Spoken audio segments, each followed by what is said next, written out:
9:37 on the Morning Line News Talk 105.9 WLNI. I'm Mary White. Brian Wiegand. We'll see a high around 70 degrees today under sunny skies. We want to thank our Morning Line coffee sponsor this week, Portobello Road, for something fun and unique for your home, your garden, or yourself. Think Portobello Road, and their annual fall sale is coming up Friday through Sunday. They're at 14880 Forest Road. You probably heard, been reading, following the tragic story out of Farmville where 4 people were murdered in the home of a Longwood University professor, and the young man who's behind bars accused of killing one of them, a suspect, and 3 others, is Richard Samuel McCroskey. He's a horrorcore rapper, and he said on his MySpace page that his favorite horrorcore artist is Mars, otherwise known as Mario Delgado, and Mario Delgado joins us on the phone now. Hi, Mars. Hey, how's it going? It's going all right. First of all, I guess you want to come on and defend this genre, horrorcore rap, and I guess just first of all, tell our listeners how you got into this. Well, I've been doing horrorcore music for 10 years, and it's not something that I planned on doing. The music that I wrote. The first song I wrote was about suicide, you know what I mean? It was just kind of something that I fell into, and that was categorized like this. But well, you also talk about rape and murder in your songs. How do you fall into that? I mean, what are you thinking when you write these things? Well, it's not like I about rape and murder all day. You know what I mean? I eat breakfast, and that doesn't really get into my mind until later during the day. And it's a script for me. It's just like I'm writing a movie script. It's not in me. It's not like something that I talk about just because that's what's on my mind. That's something that's the categorize of the music I make. You know what I mean? This is what I do. I'm Stephen King of rap. You know what I mean? Something like that. So this is strictly the entertainment value then? This is not something that's endemic to you personally? Yeah, this is just a genre of music that I do. If I was trying to be funny, I would be in the comedy section. You know what I mean? It just so happens that the subjects, are horror. You know what I mean? Stuff like that. But that's the question. If you were trying to be funny, you would be a comedian and you would try to make people laugh. What are you trying to get people to do with your music, or what kind of reaction are you trying to get? I'm trying to get people to buy my music, and this is a type of music where there's a fan base for, and I feed that fan base. And this is something that's been around, I guess, since the early '90s. Grew out of the more gangsta hardcore rap. What kind of fan base is there? I mean, what kind of crowds do you get when you do concerts? What kind of sales do you have for your records? Well, I don't think the media knows that this genre has sold platinum albums. This genre has gold albums out there. Just a couple months back, the most #1 album in America was a horrorcore album. That was Eminem's album, The Relapse. That was a horrorcore album. This has been around for years. And so, I mean, is it growing in popularity? I wouldn't say that it's growing or getting smaller. It fluctuates. When kids reach a certain age, they're rebellious. They want to listen to stuff that makes their parents angry. They want to listen to stuff that, kind of gives them butterflies in the stomach when they listen to, and they get that shock. It's like when you watch a movie and you hear that sound and it makes you jump. People get addicted to that feeling, and this music kind of gives you that same feeling. So do you think this influenced Richard McCroskey to commit the murders? I think mental problems kind of influenced him to do what he did. But he was a fan of horrorcore music. Like I said, I knew the kid. I've seen him at shows. I've seen him at autograph signings. I think he got into it kind of different than most people would in entertainment. I think he kind of was heavily influenced by the fact that he was numb listening to our music, and he heard so much of it that he thought it was just normal to do what he did.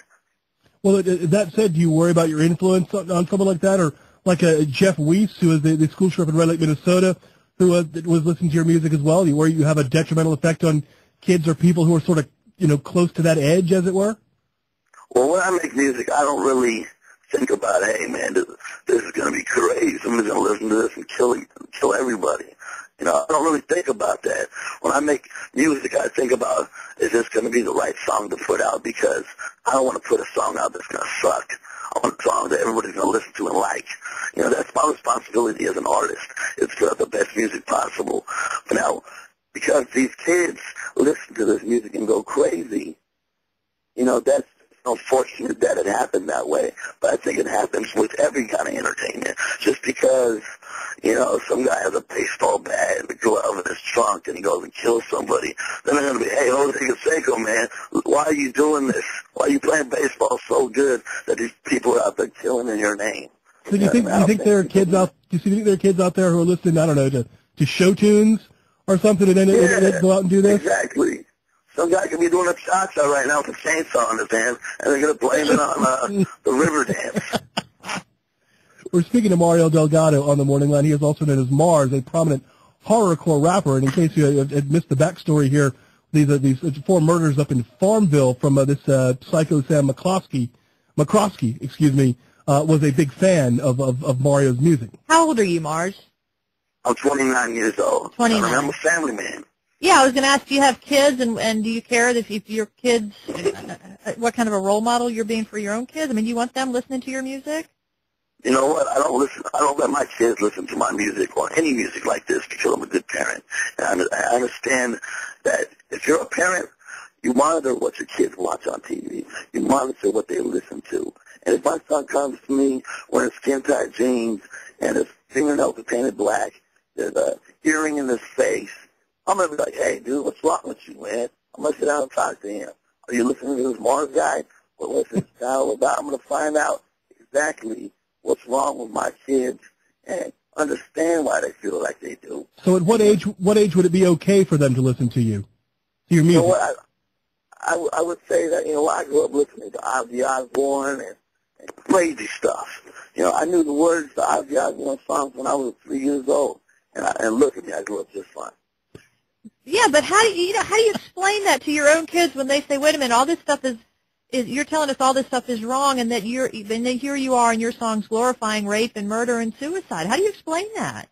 I wouldn't say that I'm glorifying anything. I'm just saying that I say it. You know what I mean? I say it because it's my job to entertain a horror genre. And my kids, they know that when Daddy goes to work, that's a Mars. You know what I mean? Daddy does pretend stuff as Mars. He comes home and buys stuff. And then I come home and change my kids' diapers without the mask. You know what I mean? I sit here and do dishes. You know what I mean? Like, I'm not all running around with the mask on, you know, singing happy birthday songs with the word rape and murder in it. You know what I mean? There's a separation between what I do and my family. So are you going to make the murders in Farmville and Richard McCroskey a topic in some of your songs? And rappers do that when rappers get murdered or involved in crime. Are they going to become a topic for you? You know what I mean? I think in this particular incident, the fans that the girls that he killed were fans. It would be disrespectful for me to throw their names in my music because they would have been buying them albums. You can imagine but you can imagine how we might think, well, gosh, given the nature of the music you put out now, why suddenly we're so concerned about respect? You know what I mean? I'm not even concerned about respect. You know what I mean? I know that the people listening out there are like, wow, this guy Mars, man, what a piece of crap. You know what I mean? Like, he's going to glorify murder or rape because that's how you're putting it. I ain't glorifying nothing. You know what I mean? I just make this music because that's my job. But at the same time, I ain't trying to get respect from the public. My respect has already been made. You know what I mean? By the fans that listen to my music. That's all I'm concerned about. All right, Mario Delgado. He is better known in the horrorcore genre as Mars. Thanks for joining us this morning, Mario. It's all good, y'all.